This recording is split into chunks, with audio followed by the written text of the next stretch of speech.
अश्रद्धा।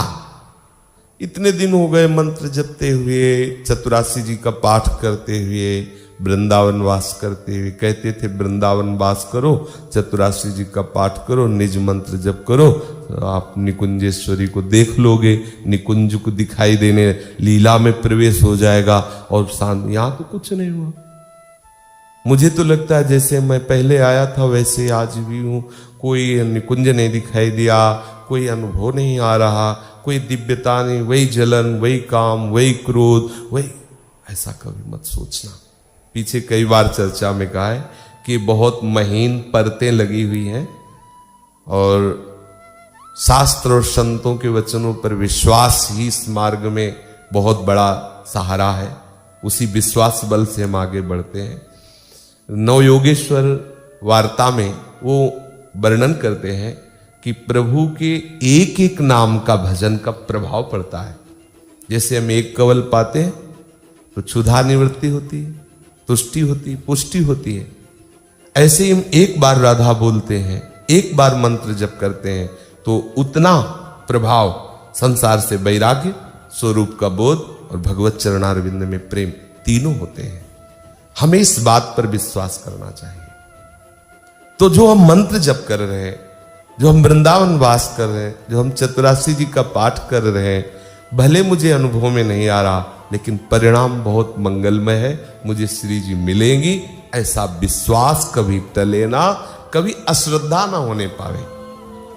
और हो जाती है। लंबी यात्रा है, कभी कभी खान पान गड़बड़ हुआ, कभी कुसंग हो गया तो अश्रद्धा। जब हम अंदर देखते हैं तो आनंद नहीं, जलन बढ़ रही, तो लगता है इस मंत्र में ताकत नहीं है क्या? वृंदावन वास का कोई फल नहीं है क्या? चतुरासी जी के पाठ का फल कहते हैं भवजल निधि को नाव, काम पावक को पानी। तो यहां तो हम रोज पाठ करते हो, हृदय में काम वेदना सवार है, ये पानी कब गिरेगा उसमें? होता है ना मन में। तो अब आपको दिखाएं अगर हम कि कामाग्नि होती क्या है, तब तुम्हें पता चले।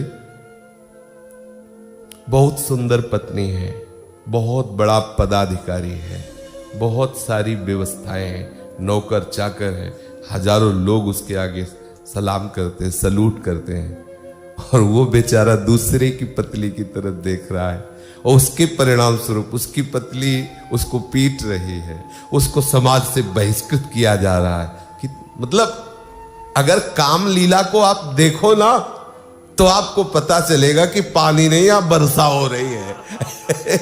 ये तो छुटपुट, जैसे तवे में पानी डालो ना तो फिर धुआं निकलता है, ये तो धुआं है, आग तो बुझ गई है, आग तो बुझ चुकी है।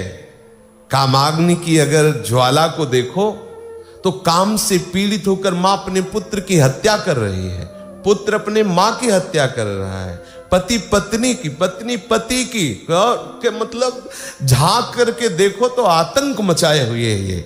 लेकिन आपके हृदय में स्फुरणा होती है और गायब हो जाता है, ये वर्षा ही हो रही है, आप उसे समझ नहीं पा रहे।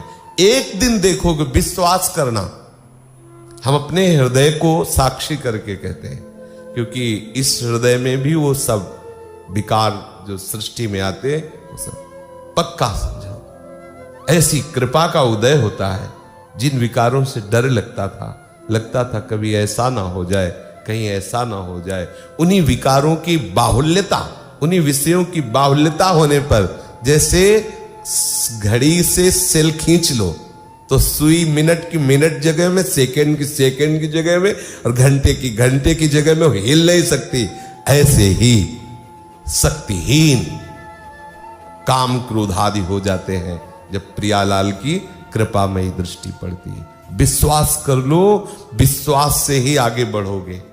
बिल्कुल धैर्य पूर्वक हमारी बात को बैठा लो। इस हृदय में भी काम क्रोध आदि जैसे आपके हृदय में, वैसे जैसे आपको संसार प्रिय लगता है वैसे मुझे भी प्रिय लगता था।